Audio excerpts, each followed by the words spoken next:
Y si en ese país vivieran Noé, Daniel y Job, solo ellos tres se salvarían por ser justos. Yo, el Señor, lo afirmo. Una frase potentísima. Potentísima. Y cuando uno la escucha, dos nombres saltan de inmediato. Noé, claro, el del arca, y Job, el de la paciencia infinita. Los conocemos todos. Exacto. Pero, ¿y el tercero? La tradición siempre nos ha dicho que es el profeta Daniel, el de los leones. Sí, es la interpretación clásica. Pero, ¿y si no lo fuera? ¿Y si estuviéramos hablando de una figura mucho más antigua, casi legendaria, casi olvidada? Hoy vamos a sumergirnos en este misterio.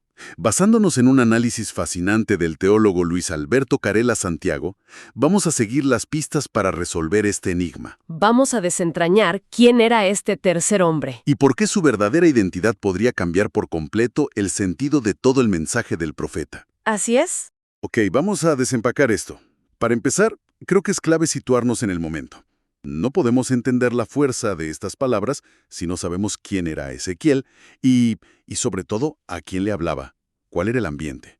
Pues el ambiente era de una tensión y una negación absoluta. Estamos hablando, del año 593 a.C. Uf, hace mucho. Muchísimo. Y Ezequiel es un sacerdote, parte de la élite de Jerusalén que ha sido deportada a Babilonia. Hay que imaginar la escena. Están arrancados de su tierra, viven como refugiados, pero muchos de ellos se aferran a una falsa esperanza. A la idea de que esto pasará pronto. Justo. Siguen escuchando a otros profetas que les dicen, tranquilos, esto es temporal, Dios no va a permitir que Jerusalén y su templo sean destruidos. Viven, digamos, en una burbuja de optimismo que no tenía ningún fundamento. Y entonces llega Ezequiel a pinchar esa burbuja. De una forma brutalmente directa. Su mensaje es un mazazo. Les dice, el juicio de Dios no solo es inevitable, sino que es inminente. Y la responsabilidad es de cada uno. Individual. Totalmente individual. Y para que el mensaje cale, usa esta hipérbole, esta exageración tan potente. Les dice que ni la justicia de los tres hombres más justos de la historia podría salvar a la nación. Es una forma de decirles, están solos. Nadie puede salvarlos de sus propias consecuencias. Es un mensaje increíblemente duro. Y me suena que no estaba solo en esta postura tan radical. Había otro profeta en una línea parecida, ¿verdad? Exacto. Y esto es fascinante. El paralelo con su contemporáneo, Jeremías, que se había quedado en Jerusalén. Cierto. Dios le da una orden que es todavía más escalofriante. Le prohíbe explícitamente interceder por el pueblo. Le dice, no ruegues por este pueblo, no me insistas, porque no te voy a escuchar. O sea que Dios mismo les estaba diciendo a sus portavoces más importantes, ni se molesten en pedir clemencia. Precisamente. Ambos profetas, desde lugares distintos, comunican la misma verdad, terrible. Se cruzó un punto de no retorno. La paciencia divina se agotó. Ya no valen las oraciones ni la reputación de los antepasados. La única salida es un arrepentimiento personal, genuino. Y eso, trágicamente, no estaba pasando. Pero es un mundo de diferencia. Es que es un mundo de diferencia y nos lleva a uno de los descubrimientos arqueológicos de verdad más espectaculares del siglo XX. ¿Así? Sí, es como encontrar una biblioteca perdida. Pensemos en 1928, en la costa de lo que hoy es Siria. Un campesino está, arando su campo. Y se topa con algo. Se topa con una losa de piedra. Y resulta que era la tumba de una ciudad antigua. Una ciudad llamada Ugarit. Y las excavaciones desenterraron un palacio, templos y, lo más importante, una biblioteca entera de tablillas de arcilla. ¡Wow! ¿Una ciudad entera que aparece de la nada? Exacto. Y esos textos que datan de antes del año 1200 a.C. O sea, mucho antes que Ezequiel. Muchísimo antes. Están escritos en un idioma semítico muy cercano al hebreo bíblico. Y son épicas, mitos, rituales, una ventana a un mundo que hasta entonces solo conocíamos, digamos, por las críticas de la Biblia. Y en uno de sus poemas épicos más famosos, el Ciclo de Akkad, el personaje central es un rey legendario llamado Daniel. Ok, entonces aparece este nombre Daniel de una ciudad perdida. Es de película. ¿Quién era este personaje? ¿Un rey, un mago, un guerrero? ¿Qué sabemos de él? Era la personificación de la justicia, y esto es clave. No era israelita. Era un rey juez cananeo, una figura legendaria famosa en toda la región por dos cosas: su piedad y, sobre todo, su compromiso inquebrantable con la justicia social. Ajá. Poema lo describe explícitamente como el que defendía la causa de las viudas y juzgaba el caso de los huérfanos. Era un arquetipo, un modelo de gobernante justo que cualquier persona en el antiguo cercano Oriente, fuera israelita o no, reconocería al instante. Entiendo. La cronología es un argumento de mucho peso.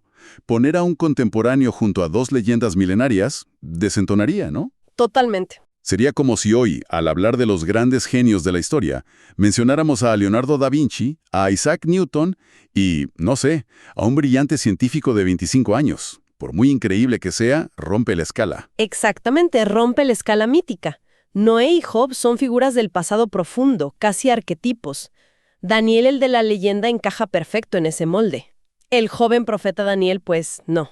De acuerdo, el argumento cronológico es muy lógico, pero hay algo más allá de eso, alguna prueba, por así decirlo, en la escena del crimen, en el propio texto hebreo. La hay, y es fascinante.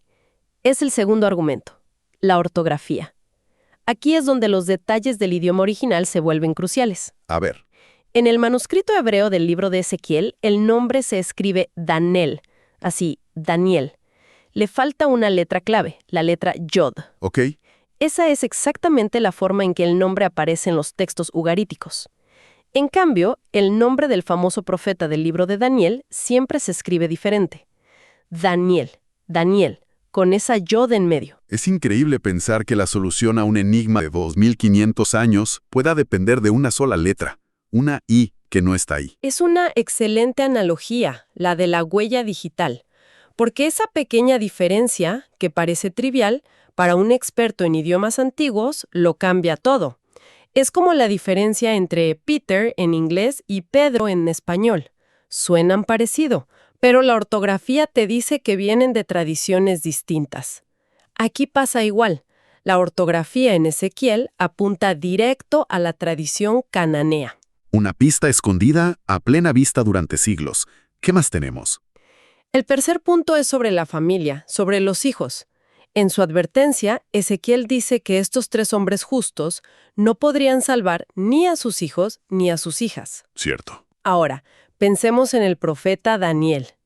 Él era un alto funcionario en la corte de Babilonia, y la práctica común, casi una certeza histórica, era que los hombres en esos puestos eran eunucos. Ah, claro.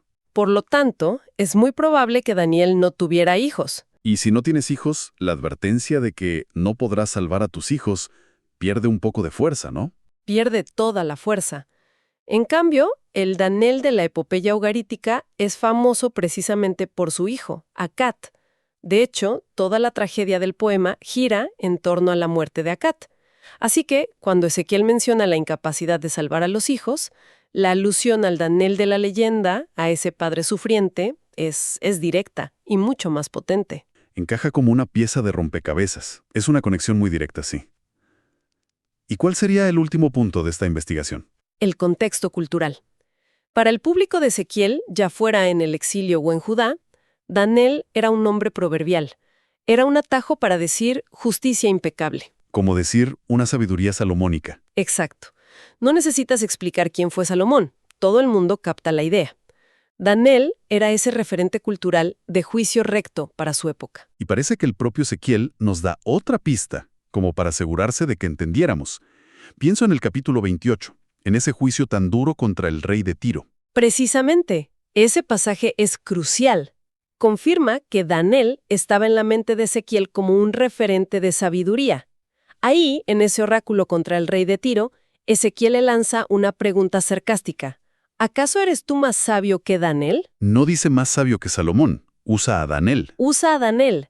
O sea, está usando la propia cultura del rey de Tiro en su contra. ¿Qué jugada? Es una jugada maestra, ¿sí? Una estrategia retórica brillante, porque todo ese capítulo 28 está lleno de imágenes y mitología que resuenan directamente con el mundo fenicio cananeo de Tiro. Ezequiel habla de estar en el Edén, de ser un querubín protector, Un lenguaje que, según muchos análisis como el del comentario bíblico Mundo Hispano, parece estar citando un poema ugarítico. Le está diciendo, te voy a juzgar con tus propios errores y tus propias historias. Eso mismo. Un momento. Si esto es así, significa que Ezequiel, un profeta de Yahvé, está citando para su audiencia judía a un héroe de una epopeya, pagana, cananea, Eso es. culturalmente audaz. Es increíblemente audaz. Y aquí hay que aclarar un punto fundamental. Que un autor bíblico use figuras o imágenes de otras culturas no significa que apruebe su religión. Es un recurso. Es un recurso. Es una forma de conectar con la audiencia y demostrar el señorío de su Dios sobre todas las culturas. Es lo mismo que hizo el apóstol Pablo siglos después en Atenas. Vio un altar al Dios no conocido, citó a filósofos griegos. Para presentar su mensaje. No estaba aprobando el panteón griego. Para nada. Estaba usando un puente cultural. O el propio Ezequiel y sus visiones. Las de los querubines. Exacto. Esas visiones de querubines alados son visualmente muy parecidas a los Lamassu, las estatuas de guardianes de los palacios en Mesopotamia. Él y su audiencia las veían todos los días, en Babilonia. Y no está adoptando su idolatría, está tomando ese símbolo y lo está resignificando. Les dice, estas criaturas que ustedes ven como guardianes de reyes paganos, en mi visión, son los siervos del único Dios verdadero. Todo esto es increíblemente convincente. Casi parece un caso cerrado. Pero entonces me surge una duda. ¿Por qué durante milenios casi todo el mundo ha pensado que se trataba del profeta Daniel? La tradición no puede haberse equivocado tanto sin una buena razón, ¿o sí? Es una pregunta excelente, porque la postura tradicional no surge de la nada. Tiene sus propios argumentos. El primero y más fuerte es la tradición misma. El peso de la historia. El peso de la historia. Desde muy temprano, ya en el siglo III a.C., cuando se tradujo la Biblia hebrea al griego en la Septuaginta, los traductores interpretaron Daniel como Daniel, y más tarde la tradición rabínica en el Talmud consolidó esa lectura. Ese peso de más de 2000 años es innegable. Claro, una vez que se estableció esa interpretación se convirtió en la verdad aceptada. Así es. El segundo argumento tiene que ver con la fama. Aunque Daniel era joven, su ascenso en la corte de Babilonia fue meteórico. Sí, eso es cierto. Su sabiduría para interpretar sueños, su integridad, lo pusieron en el mapa muy rápido. Es plausible que esa noticia sobre el brillante joven judío se hubiera extendido como la pólvora, y que Ezequiel lo usara como un ejemplo cercano. ¿Y el argumento de la cronología en contra? ¿No podría ser precisamente esa la intención? Elevar a Daniel a ese estatus para subrayar su increíble justicia, a pesar de ser tan joven. Ese es exactamente el tercer argumento a favor de la visión tradicional. Tiene su propia fuerza retórica. Mencionar a un contemporáneo, a alguien que su audiencia conocía, haría el mensaje aún más potente. ¿Más personal? Mucho más personal. Sería como decir, miren a este joven que vive entre ustedes en este mismo exilio. Ni siquiera su piedad, que todos admiran, podría salvarlos. Es un enfoque diferente, pero retóricamente válido. Entonces, ¿qué significa todo esto? Tenemos dos candidatos.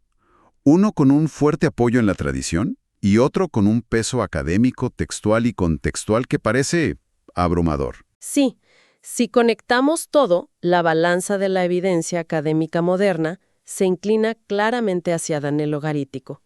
Eruditos de primer nivel como F.F. Bruce o D.A. Carson y traducciones modernas como La Dios habla hoy ya optan por traducir Daniel. Ya lo dan por sentado. Prácticamente.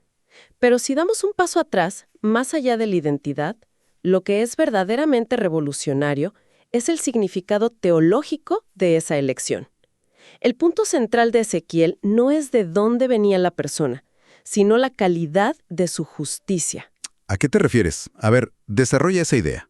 Me refiero a que Ezequiel, un sacerdote judío hablándole al pueblo elegido, está usando a un pagano cananeo, Daniel, junto a Noé y Job, que tampoco eran israelitas en el sentido estricto, como los máximos ejemplos de rectitud. Claro. Esto revela una verdad profunda y para su audiencia seguramente muy incómoda. Dios reconoce y valora la justicia donde quiera que la encuentre, sin importar fronteras étnicas, nacionales o religiosas. Es una idea que dinamita cualquier noción de exclusividad espiritual. Y esa idea no se queda en Ezequiel, ¿verdad? Parece un eco que resuena con mucha más fuerza más adelante en la Biblia. Muchísimo. Es un anticipo claro de lo que florece en el Nuevo Testamento. Piensa en Jesús elogiando la fe de la mujer sirofenicia, una extranjera, diciéndole, «Mujer, qué grande es tu fe», mientras criticaba la falta de fe en Israel. Es verdad. O de forma aún más explícita. Piensa en el apóstol Pedro. Después de toda una vida creyendo que la salvación era solo para los judíos, tiene esa revelación en casa del centurión romano Cornelio y declara, asombrado, «Ahora entiendo que de veras Dios no hace diferencia entre una persona y otra, sino que en cualquier nación acepta a los que lo reverencian y hacen lo bueno». El ejemplo de Daniel en Ezequiel es una de las primeras formulaciones de esa verdad universal. Es increíble. Hemos pasado de una simple mención en un texto antiguo a descubrir un mundo de literatura épica, debates de traducción y profundas implicaciones teológicas. La identidad de este tercer hombre, muy probablemente el juez Daniel, nos enseña que para Dios la justicia no es una cuestión de pertenencia, de tener la etiqueta correcta, sino de integridad personal. Y esto nos lleva a un pensamiento final, que es la conclusión más provocadora del análisis. El mensaje de Ezequiel usa la justicia de un extranjero para acusar la infidelidad de su propio pueblo. O sea, no es un halago para los de afuera. Para nada. La figura de Daniel no está ahí para decir, miren qué buenos pueden ser los de afuera, sino para decir, miren qué malos están siendo ustedes, los de adentro, que un extranjero los supera en justicia. Una ironía final y terrible. El modelo a seguir no es uno de los suyos. Una ironía que se convierte en acusación. Y es una idea que resuena hasta hoy, una que el propio Jesús formuló de manera aún más directa. Él dijo que en el día del juicio sería más tolerable para ciudades paganas como Tiro o incluso Sodoma o Nínive, que se arrepintió, que para aquellas ciudades de Israel que lo vieron a él en persona y lo ignoraron. ¡Wow! La justicia de Daniel no está ahí para justificar al pagano, sino para condenar la complacencia del pueblo infiel. Lo que nos deja una última reflexión, casi una pregunta personal. ¿Cómo nos interpela hoy la idea de que los más altos estándares de justicia y fe puedan ser ejemplificados, a veces, por aquellos a quienes consideramos de afuera? Es algo en lo que vale la pena pensar.